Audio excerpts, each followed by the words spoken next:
Então, irmãos, eu estava falando sobre Jó 1,7. Eu disse que tem um fundo teológico muito profundo e nós vamos continuar conversando sobre esses versículos. Nós sabemos que Jó se colocou no meio de um pêndulo, de uma balança. Se amava as riquezas mais do que amava Deus, e Deus prova o coração dos homens para ver se é sincero. Por causa disso, o salmista Davi disse assim: sonda-me, Senhor, para ver se há em mim algum engano, depois que ele passou pelo crivo. Entende? Não vou entrar nesse detalhe agora. Agora nós vamos ler Jó 1,12.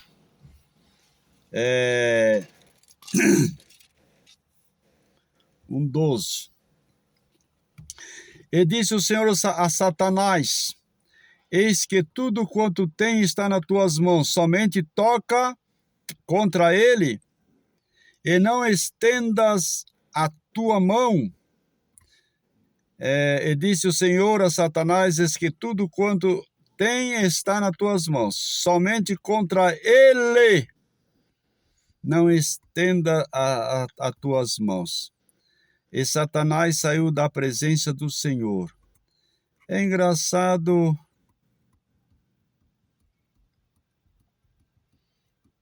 Somente contra ele, não disse contra a sua alma. Aí também tem um fundo teológico, quando fala sobre ele, corpo, alma e espírito. Entende o que é? Só não toca nele. Agora, ainda entrou em Jó uma lepra. Mas a alma e o espírito, a alma ficou angustiada. Mas o espírito, E se eu fosse estudar agora antropologia bíblica, aí a gente estuda essa questão de corpo, alma e espírito, a imagem e semelhança de Deus e tudo isso aí. Isso leva tempo. Mas se eu começasse a administrar agora, vinha na minha mente algum versículo na minha cachilota e eu já ia dar uma explicação bem plausível para os irmãos, mas não é esse o assunto agora. Então entra uma questão teológica, a primeira questão teológica. Aí vem a resposta da pergunta: o diabo existe? Eu já disse que sim. Agora diz, o próprio Deus dá testemunho do diabo. E o próprio diabo lá, quando Jesus cruza o lago, chega lá e na cidade de Gadara, o próprio diabo disse e fala com Jesus: sim, agora já é tempo de você vir me perturbar? Já chegou a hora?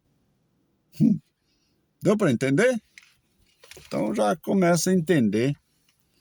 E se eu disser para vocês que tem gente que por aí que fala com o titico, sonha com o titico, se abraça com o titico, beija no titico. E essa história eu ainda vou falar. Nós temos tempo ainda, não é momento agora, mas tem tanta coisa que vem na minha cachilota que só.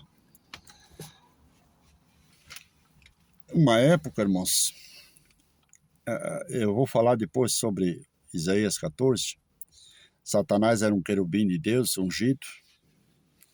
E daí eles fazem uma ilustração do rei Tírio e tem pastores que metem o porrete, pai,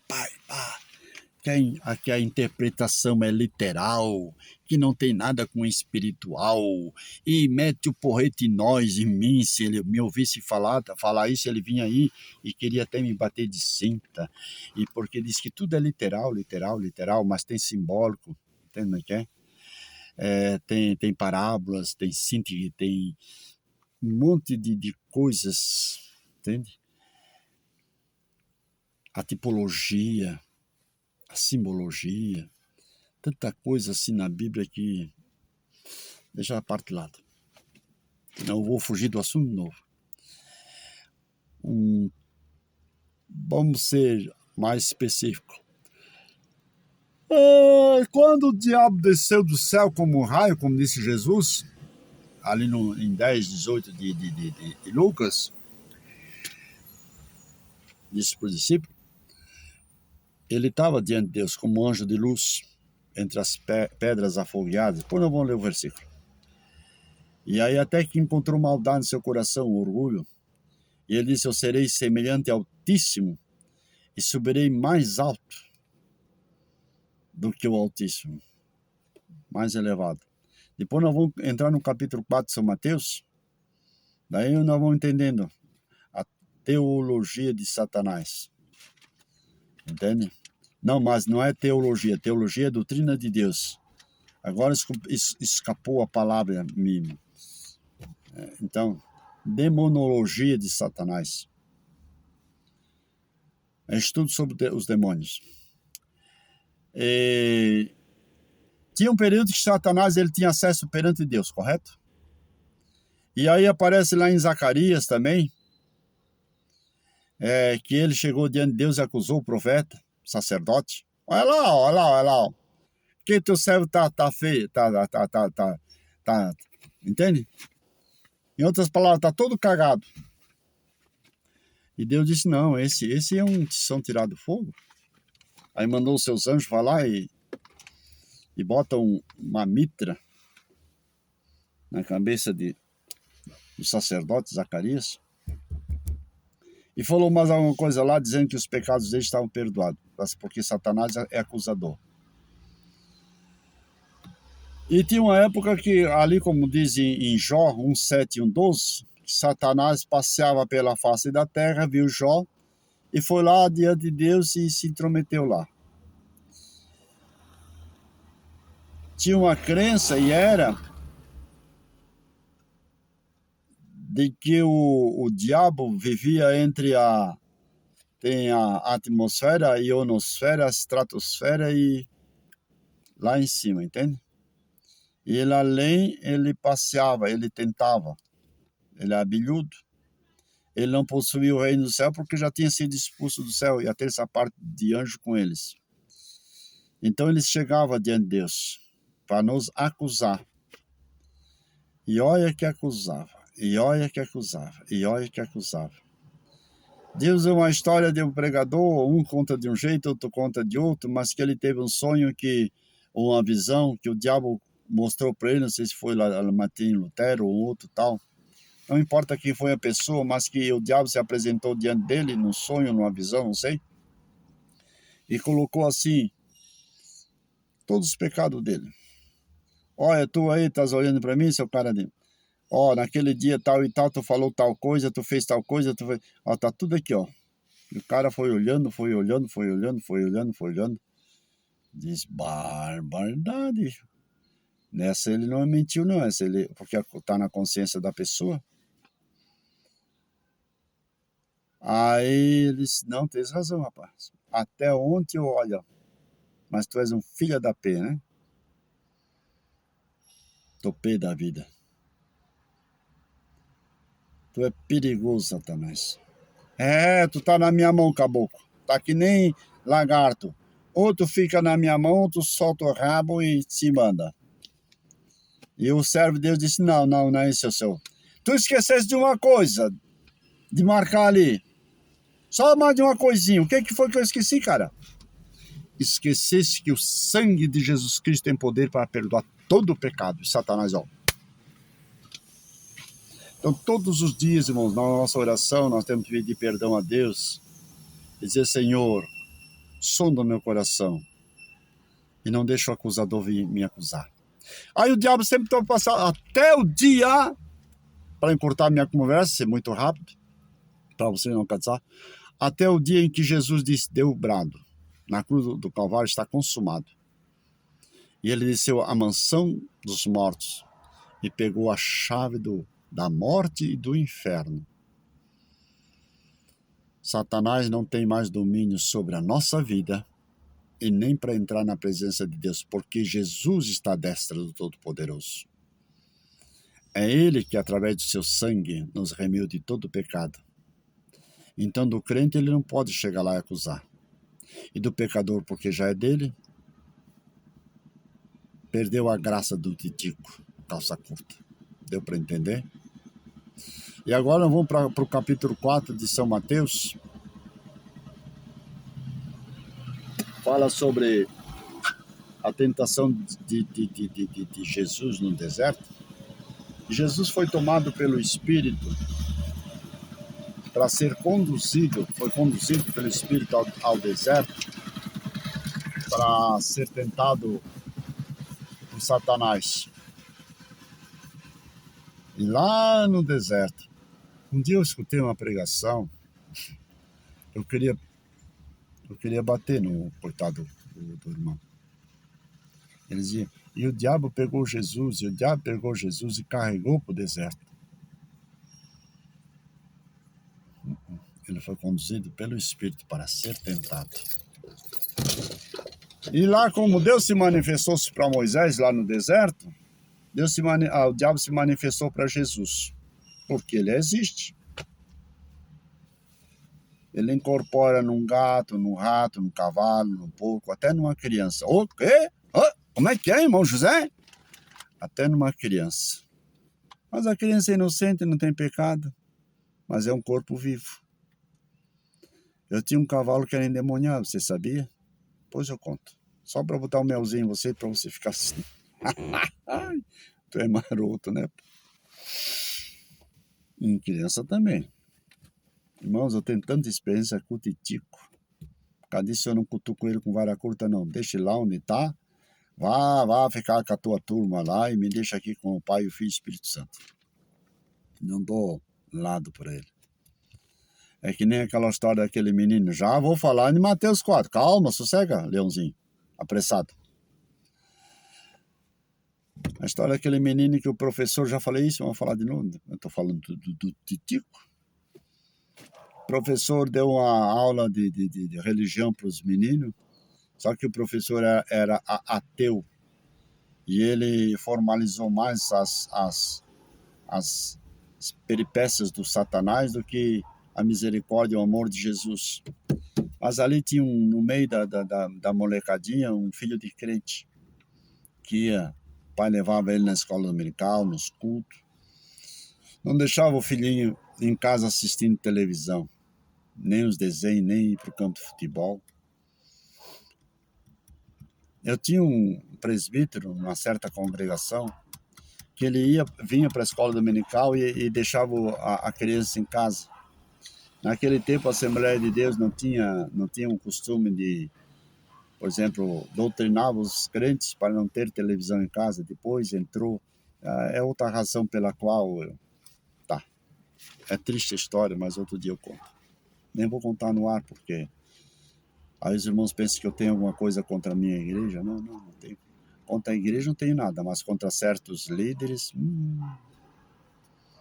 Nem tudo que brilha é ouro.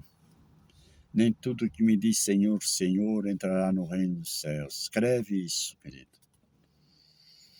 Confia no teu pastor, mas sempre com o pé atrás. Se ele realmente é um homem de Deus, ainda que está sujeito a cair, porque todo ser humano é fraco. Mas se ele é um homem de Deus, aí tu se abraça com ele e ajuda. E todo o teu coração, toda a tua força, porque vai ter um galardão muito grande. Mas daí o professor não era cristão, eu estava contando. Aí esse presbítero ia para a igreja escola dominical, mas nunca levava o filho. E tinha a classe das crianças. E eu assim olhava para ele, um homem tão bom, a mulher tão querida, cantava na igreja, era um cara educado. E quando eu precisava ir para ele dirigir a escola dominical, eu disse, irmão, vai escola. Não, irmão, eu gosto. Mas, irmão, me desculpa, quando o irmão está, eu fico até meio acanhado.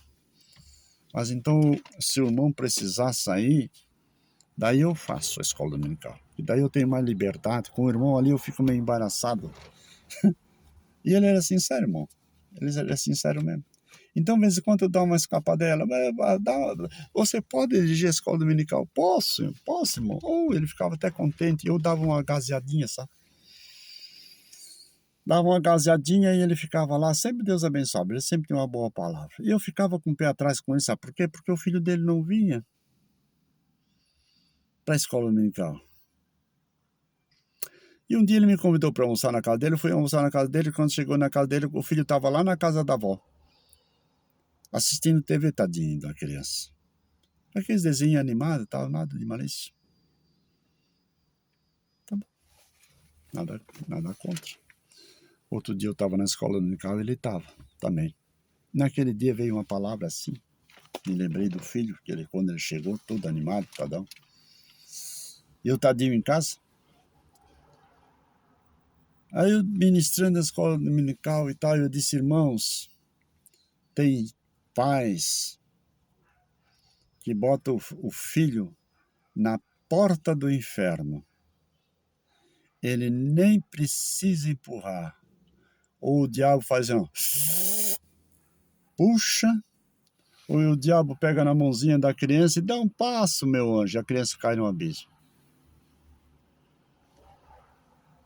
Porque em vez de trazer para a escola dominical, deixa a criança livre, vai para a casa do avô, da avó, para assistir o desenho. E o desenho está cheio de mensagem subliminar. Josué e Irion, em 1970 e...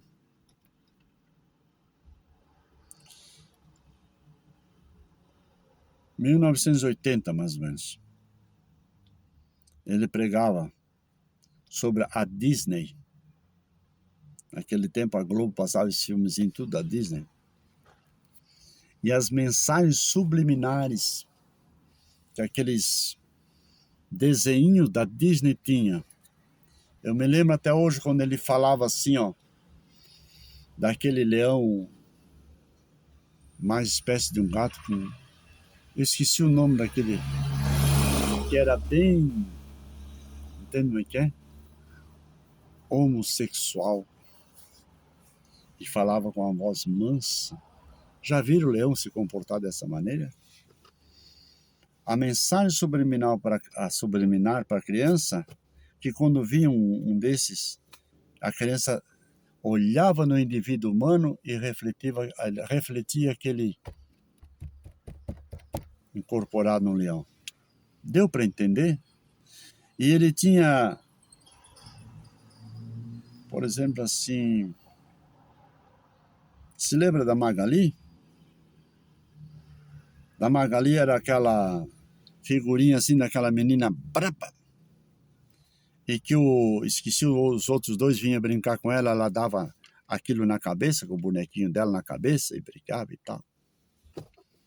Sabe o que estava trazendo aquilo ali?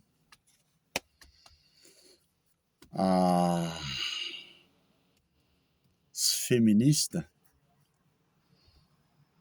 as lésbicas, que ela só queria brincar com menina. Sabe aquele filme daquela guerreira Tainara, não sei como é que é o nome daquela... Uma guerreira assim que se vestia quase como um soldado romano, que sempre defendia uma loirinha. Pesquisa aí, se lembra. Na minha cachilota não pode ter tudo também, nem o nome das pessoas, porque eu não assisto mais essa maldição. Mas também já passou, agora passar, não sei quando aí. Aquela era a rainha das sapatonas, que defendia a outra. Não amava homem nenhum. Ela tinha o reino das mulheres.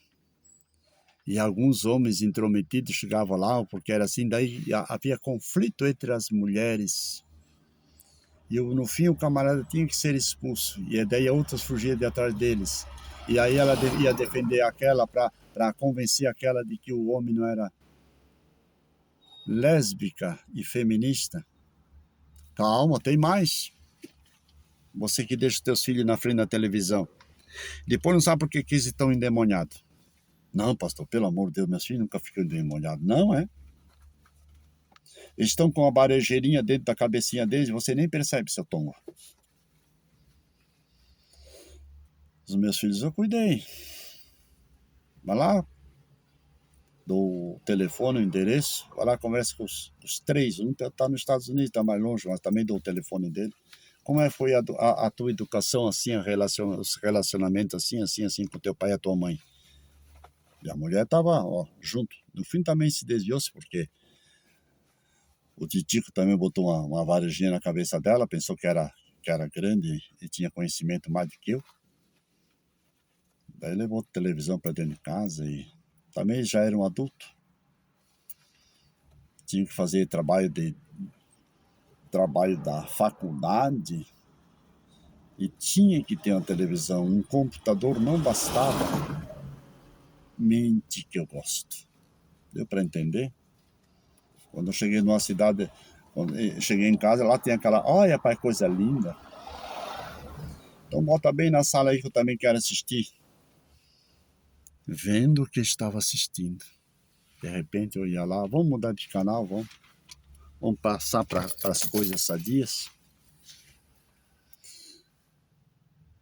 Mais uma para você se acordar, seu tombo. Se lembra do Batman e o Robin? É o que mais dá na televisão. A Mulher Maravilha. Ô, pastor! Eu passo aí numa cidade que tá cheia de Hulk, Mulher Maravilha, Robin Hood não, Batman e Robinho. Sabe o que faz o Batman? Só defende o Robinho. No Batman móvel dele. Com aquele chifrinho assim. E o Batman tem até uma... O Batman é o machão, o ativo, e o Robinho o passivo. O mulherzinha do Batman. Mensagem subliminar, seu Tanso. Ah, não, pastor, eu vou pesquisar sobre... Pesquisa. Se tu pegar um site cristão, eles vão te abrir os olhos. Se pegar um site pornográfico, eles vão te envolver. Daqui a pouco tu lá tá no mesmo caminho deles. Já falei demais, chega. Vamos pra frente. Ainda não acabou. A internet não tá mandando meu. Vou voltar de novo. Tá virado num ciricutico isso aqui. Mas tá bom. Vamos para a Bíblia Sagrada. Eu tinha parado em Jó, né? 1:7, 1:12. Ainda estou falando do Titi calça curta. E ainda vamos procurar, irmão, em 1 Coríntios 10:13. Glória a Deus. 1 Coríntios 10:13. Vamos tomar um café. 1 Coríntios 10:13. Será que eu acho Coríntios hoje, irmãos? Me ajuda.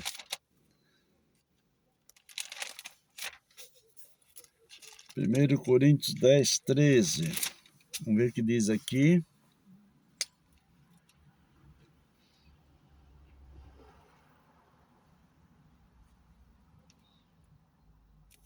Ah, não, mas daí aqui é 11, é 10:13, José Valdir Raman.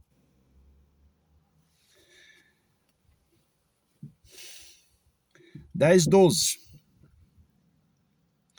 Aquele, pois, que cuida estar de pé, olhe e não cai. Em outras palavras, não cutuque o diabo com vara curta. Não veio sobre vós tentação senão humana, mas fiel é Deus que vos não deixará tentar acima do que podeis. Antes, com a tentação também dará o escape, para que possais suportar. Quando ele disse, meus queridos irmãos, que não vem tentação senão humana, é porque o diabo tenta o homem. O Beelzebu, o príncipe das trevas, o príncipe das potestades do ar, como está em Efésios capítulo 6, que nós não temos que lutar contra a carne e o sangue, mas sim contra os príncipes e as potestades do ar, dos anjos que agora, dos espíritos que opera nos filhos da desobediência, e vai embora. Portanto, tomar o capacete da salvação e as falas do Espírito e tal. Entende? Então a tentação, Paulo está dizendo que essa tentação aqui, que é a concupiscência dos olhos, a concupiscência da carne, soberba da vida, essa ainda pode suportar. Mas quando vem o diabo tentar, daí é outra questão. Assim como o diabo fez com Sansão. Sansão começou a dar bola pro Titico, irmão, não vigiar, acreditou nas suas próprias forças. Sabe por quê? Porque Sansão era um nazireu de Deus. Sabe o que é nazireu de Deus? Aquela pessoa que foi chamada por Deus desde o ventre materno. E Deus disse para... Esqueci o nome do pai de Sansão, daqui a pouco me lembro. Olha esse menino que vai nascer, tu não raspa o cabelo dele, tu não deixa ele tocar em nenhum morto. E tem mais umas recomendações. Ele não toma vinho, só come mel silvestres. E mais algumas restrições ali que tem de um nazireu. Porque esse menino vai ser juiz e vai livrar Israel das mãos dos filisteus. O menino nasceu, cresceu, ficou um homem forte, valente, seus cabelos nunca foram cortados, porque era nazireu. No cabelo dele, na cabeça dele não havia de passar a navalha. E ele cresceu e ficou bobo e quis casar. Porque um homem é assim, né? Ele nasce, cresce, fica bobo e casa. Tô brincando. Precisa casar. É melhor casar do que abraçar-se ou abraçar-se. E Sansão olhou lá e viu umas mulheres bonitas lá e deu uma escapadinha daqui, deu uma escapadinha de lá e namorico daqui. No fim, ele já estava passando lá entre os filisteus, aquele musculoso assim, aquele, como é que faz... As mulheres gostam de olhar um homem másculo assim, aquele... Eles botam os peitão para fora assim, anda meio... Assim, mais ou menos, você não já viu esses elementos assim que faz musculatura, eles expõem a musculatura assim para dizer que é másculo? Tá. Só que um dia os caras descobriram e disse, esse cara nós temos que pegar ele de uma maneira diferente. Nós não podemos vencer ele no pau. Nós temos que vencer ele de outra maneira. E arrumaram a Dalila. E a Sansão olhou para Dalila, já veio a concupiscência dos olhos, a concupiscência da carne, a soberba da vida, porque ele era forte, ninguém dominava ele. O apetite carnal, né? E era um violãozão, nem era um violão daquele banjão grande assim, que faz só pontinha, bom, bom, bom, bom, bom, bom, bom, bom, com 4 cordas. Como é que é o nome daquele assim que você bota ele em pé na tua frente assim, toca só as 4 cordas e faz só o... Não sei como é que é aquele... Faz um som que enche a casa. Dalila deve ser mais ou menos daquele tipo assim. Não era um cavaquinho pequenino. Eu falo isso para você nunca esquecer da passagem, tá bom? Não é que eu sou carnal ou qualquer coisa. Cada vez que você vê um violãozão daquele, você vai lembrar do irmão José e vai lembrar do Sansão. E quando olha uma mulher passando na estrada, diz, não, Sansão apanhou, eu não quero apanhar que nem ele. Aí o povo da cidade, os mestres, os valentões lá, os heróis que tinham medo de enfrentar Sansão, eles planejaram uma coisa, olha, vão pegar Sansão e vão oferecer uma din-dinzinho para Dalila e ela vai descobrir o segredo de Sansão. E não foi um dia nem 2, não. Sansão entrava na cidade e saía como bem queria. Ia lá na casa da Dalila, todo mundo olhava a hora que ele entrava, a hora que ele saía. Dalila daí saía, tá realizada. Eu tive uma noite, ó. Tô brincando. Só pra te entender o espírito da coisa. E o chefão lá, ó. Vamos falar com Dalila? Vamos. Dalila, nós demos tanto pra ti se tu descobrir o segredo de Sansão. Foi uma vez, foi até que ela chorou dele. Tu não me ama. Porque se tu me amasse, tu contava o segredo. E o frouxo, meu segredo é assim, ó. Pode me amarrar com 7 cordas de vimes que daí eu me torno fraco como uma criança. Aí ela amarrava ele, acariciava, passava a mão na penca. Ah, na trança, né? E ele ficava todo mexendo, para não dizer excitado. Ah, aí vem os filisteus, Sansão. Ele arrancava tudo aquelas cordas. Ah, eu sou. Ah, meu amor, tu tá mentindo pra mim. Não faça isso comigo. Eu quero ser tua mulher, tua única mulherzinha. E beijinho daqui, beijinho de lá, certo? Eu pegava nesse molinho da orelha aqui e deixava ele tudo. Ai, um dia eu te conto. Até que um dia ele contou. E ele dormiu, certo? Fez um fique-fique legal. Aí deu aquela depressão pós-fique-fique, porque tem a pós-prato, pós-banho, né? Pós-operatório, pós aquele quando a mulher ganha a criança, esqueci o nome certo. E tem a pós também. Relaxou, baita velha.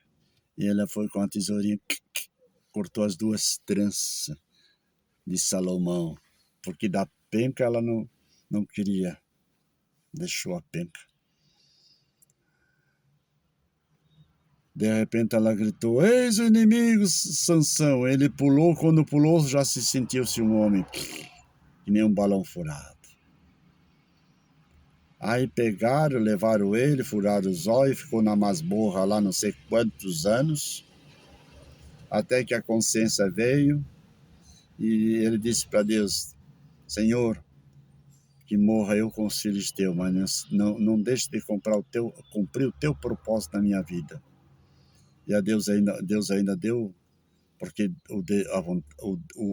o desejo de Deus, a vontade de Deus, era mostrar para os filisteus que um homem só, com a unção do Espírito Santo, matava 1000 homens deles com uma queixada. Um homem só pegava, eles tentaram prender Sansão uma vez, ele pegou aquelas grades de ferro, arrancou tudo e levou lá em cima do monte. Como quer dizer, vocês nunca vão me prender, mas pela língua e pela concupiscência da carne, a soberba da vida e a concupiscência dos olhos, porque ela era bonita, entregou o ouro para o bandido e sofreu Sansão. Tô indo devagarinho, irmãos, tenham paciência. Meu Deus, 32 minutos já. Misericórdia. Já volto já.